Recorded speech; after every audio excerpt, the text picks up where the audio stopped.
The UFC has only ever had one flyweight champ, and he puts his belt on the line Saturday at UFC 178.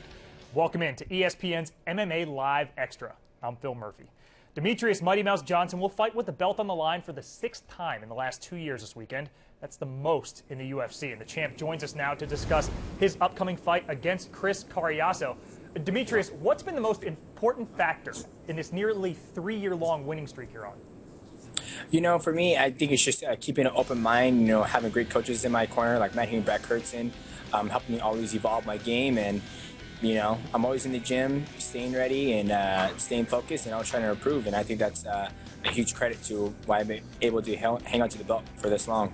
You are the 3rd longest tenured champion in the UFC, next only to John Jones and Jose Aldo. You mentioned the evolution of your game by your camp. Where do you think you've grown the most as a fighter since you claimed the belt in 2012? I think competing and being able to visualize stuff and try to, listen to my coaches and basically do what they tell me to do, when they're outside the cage.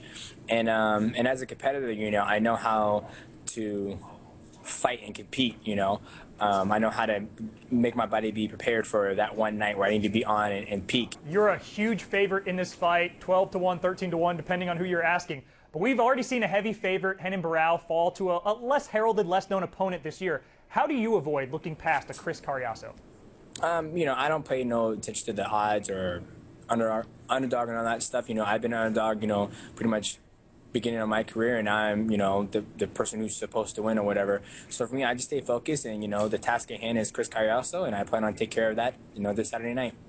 Well, a lot of casual fans don't know the name Chris Cariaso. To which former opponent do you most compare him?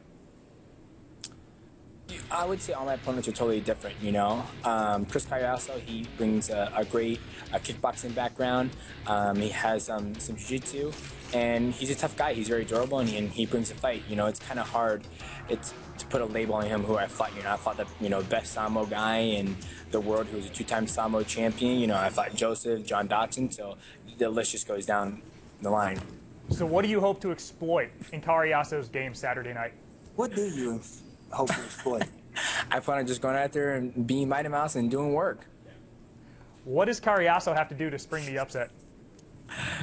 I'm not sure, but we're going to find out and see if he can be the man for the job on Saturday. Well, during your last fight at UFC 174, there were reports of people leaving during the main event. Well, how does that affect you as a fighter?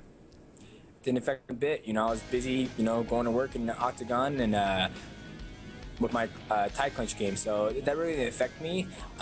If people wanted to get up and leave, that's their choice. They're not held there and content, so there's nothing I can do about that. Thanks so much, Demetrious. Appreciate the time. No worries. You're welcome.